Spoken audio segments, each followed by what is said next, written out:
ከመንግስት ጋር ባንክ ያሰላምታ ያለችዋ 65 ቢሊዮን ብር በጀት አጸደቀች። ሰንደቅ ዓላማው ይቀየር የሚለው አጀንዳ ማከራከሩን እንደቀጠለ ነው። ዝርዝር ጉዳዩን ይዘንላቸዋል። ዶክተር ደብረጽዮን ከፕሬዝዳንት ኢሳያስ አፈወርቂ ጋር በሚስጥር መገናኘታቸው ሾልኮ የወጣ መረጃ አመልክቷል። ለውሳው በሀገር ውስጥና በውጭ ሀገር የስራ ዕድል ይፈጥራሉ የተባሉት የስራና ክህሎት ሚኒስቴር ባለስልጣናት በከባድ ወንጀል በቁጥጥር ስር ዋሉ። የጣና ሐይቅ በወረርሽኝ አደጋ ላይ መውደቁ ተሰማ።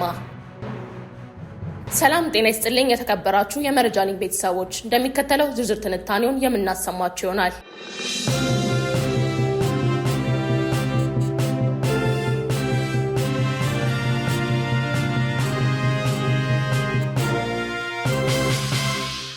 በሀገራዊ የምክክር ኮሚሽን ሀገር ግንባታ ዋና አጀንዳ ስር በሚገኘው ሀገራዊ ምልክቶችና መገለጫዎች ንዑስ አጀንዳ ላይ በተካሄደ ውይይት በኢትዮጵያ ሰንደቅ ዓላማ አርማ፣ ብሔራዊ መዝሙርና የክልሎች ምልክቶች ላይ ያተኮሩ በርካታ አዳዲስ አማራጭ ሀሳቦች መቅረባቸው ተገለጸ። በምክክሩ ላይ የፖለቲካ ፓርቲዎች የጋራ ምክር ቤትን ወክለው የተሳተፉት አቶ ፈይሳ አብዱላሂ እንደገለጹት ውይይቱ በ10 አባላት ንዑሳን ቡድኖች ተከፋፍሎ የተካሄደ ሲሆን በ50 አባላት ደረጃ ቃለ ጉባኤ ጸድቆ ወደ 250 አባላት ዋና ቡድን ለመሸጋገር ዝግጅቱ ተጠናቋል።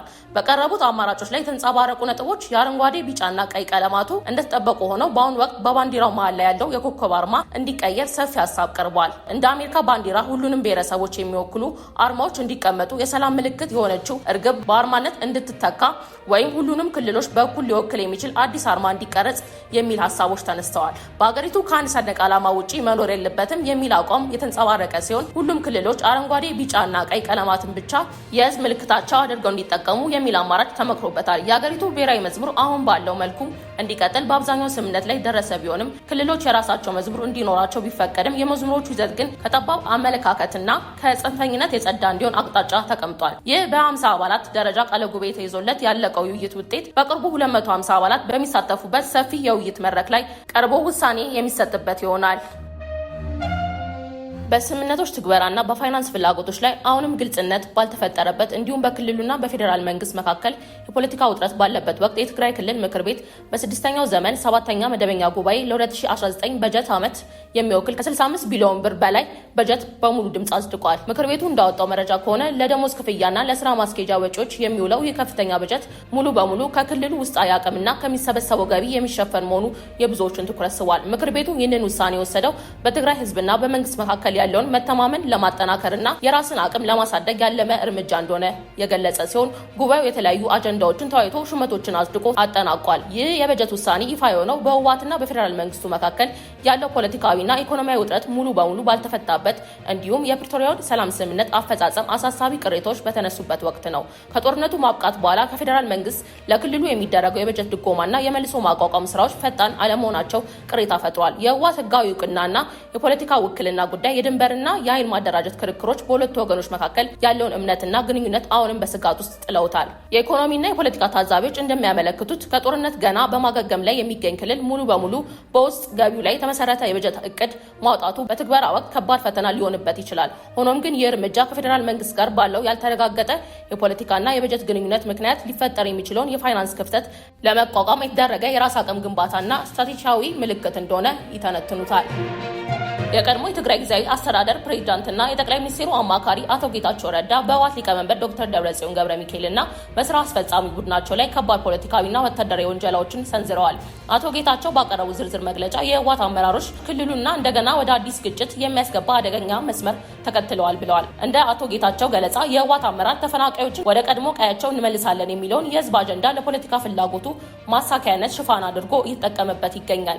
የዚህ እንቅስቃሴ ዋና ዓላማ ተፈናቃዮችን መርዳት ሳይሆን በኃይልና በጦርነት አዲስ አበባ 4 ኪሎ ገብቶ ስልጣን መያዝ እንደሆነ ገልጸዋል። ዶክተር ደብረጽዮን ገብረ ሚካኤል ወደ አስመራ በማቅናት ከፕሬዝዳንት ኢሳያስ አፈወርቂ ጋር ሚስጥራዊ ውይይት ማድረጋቸው አቶ ጌታቸው ተናግረዋል። በስብሰባው ወቅትም የህወሓት ሊቀመንበር በፌዴራል መንግስቱ ላይ አዲስ ጦርነት ለመክፈት የሚያስችላቸውን የጦር መሳሪያ፣ የጥይትና የወታደራዊ ቁሳቁስ ድጋፍ መጠየቃቸውን አመልክተዋል። ቡድኑ የትግራይ ወጣቶች ለአዲስ ውጊያ በማሰባሰብና በመልመል ላይ እንደሚገኝ እንዲሁም ከሌሎች ታጣቂ አካላት ጋር በጋራ ለመንቀሳቀስ የድርድር ስምምነቶችን እያደረገ ነው ሲሉ ከሰዋል። አመራሮቹ በቅርቡ ይህንን ስርዓት ለአንዴና ለመጨረሻ ጊዜ ለማስወገድ የሚያስችሉን የቅርብ ወዳጆች አሉን በማለት የሰጡት መግለጫ የኃይል መንገድንና የስልጣን ፍላጎታቸውን በግልጽ የሚያሳይ ነው ብለዋል። አቶ ጌታቸው በ2014 ዓ.ም በነበረው የጦር ኮማንዶ ፖስት ስብሰባ ላይ መሳተፋቸውን በማስታወስ በወቅቱ የነበረው የጥይት እጥረትና የውጊያ እቅድ ከመሬት እውነታ ጋር የራቀ እንደነበር ጠቁመዋል። አሁንም ህዝቡን በሐሰተኛ ፕሮፓጋንዳ በማሳሳት ትግራይን ወደ አዲስ ሰብአዊና ደህንነታዊ ቀውስ ማስገባት አደገኛ እንደሆነ አስጠንቅቀዋል።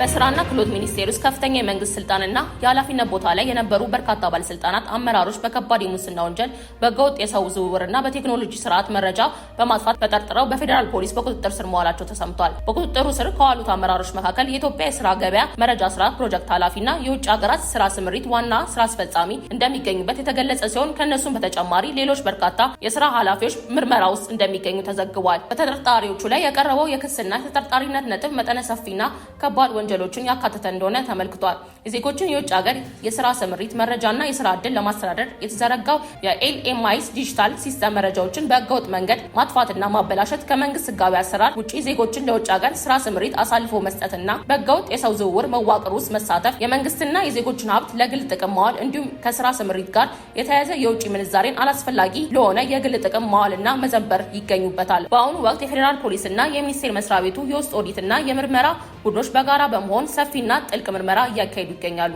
የተደራጀው የሙስና የመረጃ ማጥፋት ወንጀል ምን ያህል ስፋት እንዳለውና በዜጎች የመብትና የሀገር ሀብት ላይ ያደረሰው ጉዳት ለማጣራት ፍተሻውን ቀጥሏል። የስራና ክህሎት ሚኒስቴር በዲጂታል አሰራር የውጭ ሀገር ስራ ስምሪትን ለማዘመንና ህገወጥ ደላሎችን ለማስወገድ ጥረት በማድረግ ላይ በነበረበት ወቅት በገዛ አመራሮች ላይ እንዲህ አይነት የከባድ ወንጀል ጥርጣሬ መነሳቱ በዜጎችና በተቋሙ መልካም ስም ላይ ትልቅ ጥያቄ አጭሯል።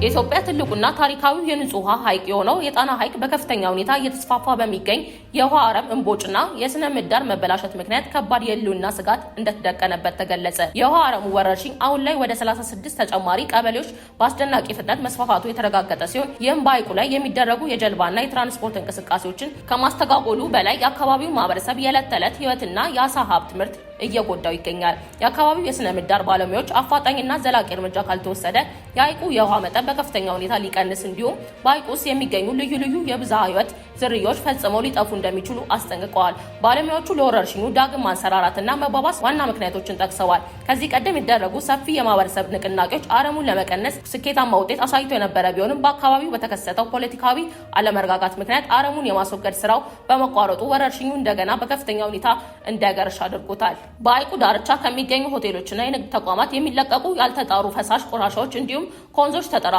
የሚገባው የአፈርና ማዳበሪያ ደለል ለአረሙ በፍጥነት ማደግና መስፋፋት ምቹ ሁኔታ ፈጥሯል። የአማራ ክልል አካባቢ ጥበቃ ባለስልጣን ኃላፊዎች በሐይቁ ላይ የተደቀነው ችግር ከፍተኛ ስጋት መሆኑን አምነው የተቀበሉ ሲሆን ችግሩን ለመቅረፍ ተቋማዊ ማሻሻያዎች ቢደረጉም የሀብት የፋይናንስና የቁሳቁስ እጥረት የአረም ማስወገድ ስራውን በእጅጉ እንዳቀዘቀዘው ተናግረዋል። ሪፖርተር በዘገባው እንዳመለከተው ይህንን ታሪካዊ ሐይቅ ከክፍለ ዘመን የስነ ምህዳር አደጋ ለመታደግ ጊዜ የማይሰጥ ዘላቂና የተቀናጀ የመንግስት የህብረተሰብና የባለድርሻ አካላት ውስጣዊ ርብርብ ወሳኝ መሆኑን ጠቅሰዋል።